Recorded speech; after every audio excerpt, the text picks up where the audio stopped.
فتنے اس وقت اٹھ رہے ہیں، جیسا کہ آپ کو بھی بہت سے فتنوں کے بارے میں معلوم ہے۔ مختلف علامہ اور فہامہ اور بڑے بڑے عالموں کے نام سے لوگ آ رہے ہیں، حالانکہ علم سے ان کا کوئی تعلق نہیں ہے، نہ عبارت خوانی آتی ہے، نہ حدیث پڑھنی آتی ہے، نہ قرآن پڑھنا آتا انہیں، اور وہ اپنے آپ کو،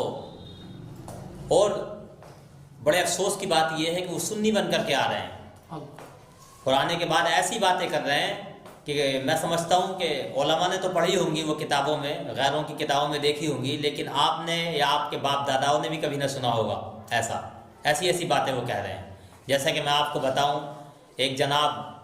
شبیر علی وارسی کے نام سے ایک آ رہے ہیں، جب آپ یوٹیوب کھول کر کے دیکھیں گے تو تمام علامہ اور فہامہ اور نہ جانے کیا کیا القاب ان کے نام کے ساتھ لگے ہوں گے، لیکن حال کیا ہے ان کا؟ انہیں عبارت خوانی نہیں آتی، موقت تاکید کا قاعدہ یاد نہیں ہے، اور جو ہے فعل پر تنوین لگا دیتے ہیں، کل مولودن یولدن پڑھتے ہوئے صاف نظر آ رہے ہیں۔ تو ایسے لوگ آ کر کے کیسی باتیں کر رہے ہیں یہ میں آپ کو بتاؤں گا ابھی، کہ حضرت علی رضی اللہ تعالیٰ عنہ نے جو باتیں کہی تھیں، جو آقا کریم صلی اللہ علیہ وسلم کی پیشن گوئیاں آپ نے سنائی ہیں، وہ بھی سچ ثابت ہوتی نظر آ رہی ہیں۔ جیسا کہ آپ نے مشکات شریف کی حدیث میں، جو مختلف کتابوں میں یہ حدیث ہے، مشکات میں بھی ہے کہ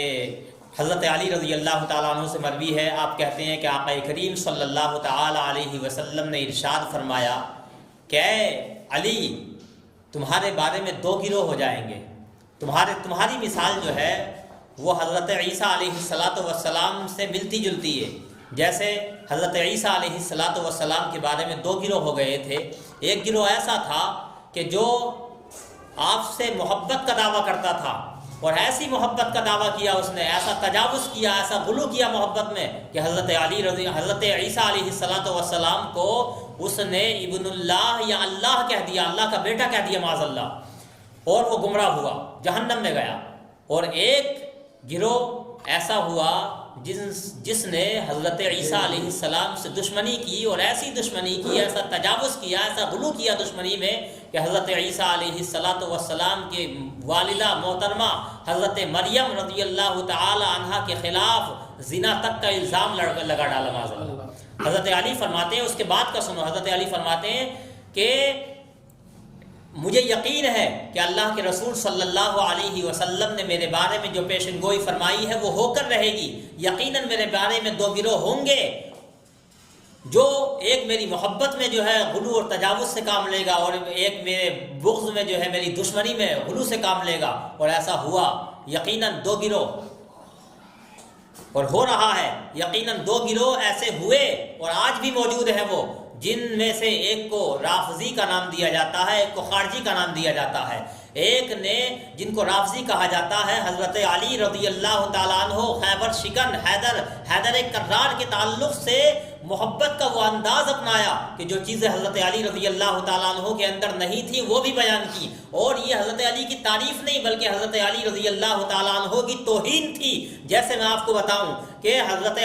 ہم سب کا عقیدہ ہے، اہل سنت والجماعت کا یہ متفق عقیدہ ہے، جس کو متن العقیدۃ الطحاویہ میں حضرت ابو جعفر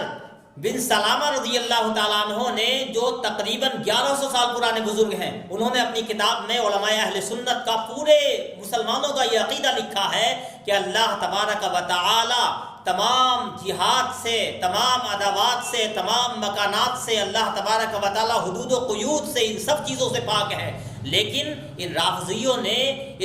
ایک فرقہ ہے نصیریہ، جس کے بارے میں لکھا ہے کہ وہ خدائے تعالی حضرت علی کو اللہ تبارک و تعالیٰ کا درجہ دیتا ہے، یعنی الوہیت تک پہنچا دیتا ہے، حضرت علی کو اللہ کہہ دیا اس نے۔ اور یہ بات صرف لکھی بھی نہیں ہے بلکہ آج کے کچھ علامہ کہلانے والے، مولوی بڑا عالم کہلانے والے اپنے آپ کو، حالانکہ وہ کچھ نہیں جانتے، میں نے ابھی آپ کو بتایا، جیسے کہ شبیر وارسی وغیرہ ہے، یہ لوگ اس چیز کو بیان کر رہے ہیں۔ جیسا کہ ابھی آپ کے سامنے ایک ویڈیو میں سنا رہا ہوں جناب شبیر وارسی کی، جس میں انہوں نے حضرت علی کے بارے میں ایک پیشن گوئی سنائی اور اس پر بڑی خوشی کا اظہار کیا، بڑی تعریف و توصیف کرنے کے بعد حضرت علی کی، اور پھر یہ پیشن گوئی سنائی جو ابھی آپ کے سامنے ویڈیو میں آئے گی، جس میں حضرت علی رضی اللہ تعالیٰ عنہ کو الوہیت کا درجہ دیا اور یہ بتایا کہ اللہ حضرت علی رضی اللہ تعالیٰ عنہ کی پیدائش کا جو دن تھا وہ دن تو ایسا تھا کہ اس دن تو اللہ تبارک و تعالیٰ معاذ اللہ زمین پر اترنے والا تھا، جبکہ زمین سے، ان تمام مکانات سے، تمام قیودات سے، تمام حدود سے اللہ تبارک و تعالیٰ پاک ہے۔ جو اللہ تبارک و تعالیٰ کے لیے حقیقتاً کسی مکان کو ثابت کرے، کسی جہت کو ثابت کرے، قیود و حدود و قیود کو ثابت کرے، وہ اہل سنت والجماعت کے نزدیک، تمام مسلمانوں کے نزدیک، وہ یہ عقیدہ جو ہے اس کا یہ کفر ہے معاذ اللہ۔ ویڈیو آپ نے دیکھ لی جس میں اس شبیر وارثی نے حضرت علی رضی اللہ تعالیٰ عنہ کو خدا کا درجہ دیا معاذ اللہ، جبکہ سچا مسلمان خواہ کتنا ہی کم پڑھا لکھا ہو لیکن کبھی بھی غیر خدا کو خدا نہیں کہہ سکتا۔ آپ خوب سمجھتے ہیں، چونکہ آئے دن ہمارے سامنے قرآن پاک کی، بلکہ ہر انسان کو تقریباً جو مسلمان ہے اس کو یہ آیت کریمہ یاد ہوتی ہے، قل هو اللہ احد اللہ الصمد لم یلد ولم یولد۔ اس کے اندر اللہ تبارک و تعالی نے اس بات کا بھی اقرار کیا، اللہ تبارک و تعالی نے اس بات کا بھی اپنے پیغمبر کو حکم دیا کہ میرے بارے میں بتا دو کہ میں ایک ہوں، اللہ تبارک و تعالی ایک ہے، اور اس بات کا بھی حکم دیا کہ وہ نہ پیدا ہوا، نہ اس نے جنا، نہ وہ جنا گیا۔ تو اللہ تبارک و تعالیٰ اس سب چیزوں سے پاک ہے، اور یہ تشبیہ دے رہے ہیں کہ وہ دن جو پیدا ہونے، حضرت علی کے پیدا ہونے کا دن ہے، اس دن خدا زمین پہ آئے گا، تو اس کا مطلب تو یہی ہوا کہ اللہ تعالیٰ اس دن پیدا ہوگا معاذ اللہ۔ یہ قرآن پاک کی آیت کا صریح انکار ہے، اور قرآن پاک کی آیت کا صریح انکار کرنے والا کھلا ہوا کافر ہے، ایمان کا اس سے کوئی تعلق نہیں ہے۔ افسوس کی بات تو یہ ہے، چلو ٹھیک ہے، اگر کوئی گمراہ اس طرح کی بات کرتا، کوئی کافر اس طرح کی بات کرتا، کوئی کھلا ہوا رافضی اس طرح کی بات کرتا، تو ہمیں اس سے کوئی اعتراض نہیں، اس لیے کہ وہ تو ہے ہی کھلا ہوا کافر، ہمارا تو فتویٰ ہی اس کے بارے میں کفر کا ہے۔ لیکن اگر کوئی مسلمان بن کر کے، کوئی سنی بن کر کے، کوئی اہل سنت کا فرد بن کر کے، عالم بن کر کے اس طرح کی بات کرتا ہے تو اسے برداشت بالکل نہیں کیا جائے گا، اور افسوس مجھے اس بات پر ہے۔ میں تو ایک درسگاہی آدمی ہوں، مجھے زیادہ، میں تقریر وغیرہ بھی بہت زیادہ نہیں کرتا، بہت زیادہ پروگرام نہیں کرتا، لیکن میرے شاگردوں نے کچھ نے اس طرح کی باتیں مجھے آ کر کے بتائی تھی کہ حضرت علاقے میں کچھ اس طرح کے مقررین آ رہے ہیں جو اپنے آپ نام کے ساتھ سنیت کا ٹائٹل لگائے ہوئے ہیں، حالانکہ ان کی باتوں کو جب سنا جاتا ہے تو وہ بالکل ایسا محسوس ہوتا ہے کہ وہ رافضی ہیں، شیعہ ہیں، کیونکہ وہی عقائد جو شیعوں کی کتابوں میں لکھے ہوئے ہیں وہ ہمارے سامنے بیان کرتے نظر آتے ہیں۔ ان سنیوں کی کتابوں میں کہیں ان کا کوئی عطا پتہ نہیں ہوتا جو وہ باتیں بیان کر رہے ہیں حضرت علی رضی اللہ تعالیٰ عنہ کے تعلق سے، یا صحابہ کرام کی گستاخیوں کے تعلق سے، کیونکہ وہ یہ صحابہ کرام کی گستاخیاں کوئی سنی ہوگا تو کبھی نہیں کر سکتا۔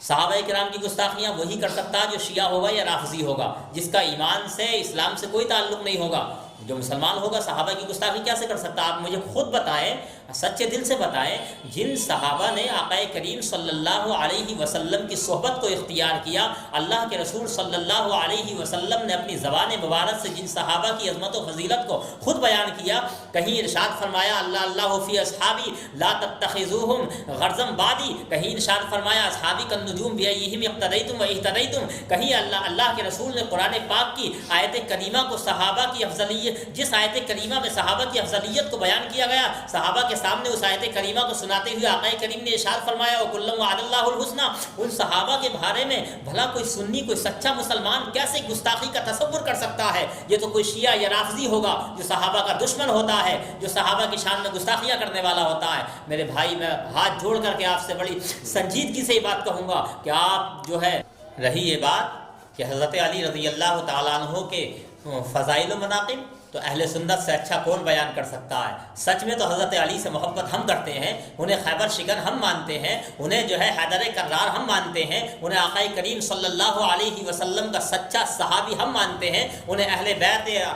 بیت اطہار کا سچا، اہل بیت اطہار کا عظیم فرد ہم مانتے ہیں۔ حضرت علی رضی اللہ تعالیٰ عنہ تو بہت عظیم، ان کی تو بڑی عظیم شان ہے، ان کی شان بیان کرنے سے کوئی رافضی نہیں ہو جاتا۔ حضرت علی رضی اللہ تعالیٰ عنہ کے فضائل و مناقب بیان کرنے والا کوئی شیعہ نہیں ہوتا، بلکہ حقیقتاً جو سچے انداز میں حضرت علی رضی اللہ تعالیٰ عنہ کے فضائل و مناقب بیان کرے گا، وہ کبھی دوسرے صحابہ جو حضرت علی رضی اللہ تعالیٰ عنہ کے دوست ہیں ان کی شان میں گستاخیاں کبھی نہیں کر سکتا۔ تو میرے بھائی، ہم جو حضرت علی رضی اللہ تعالیٰ عنہ کی شان میں ایسی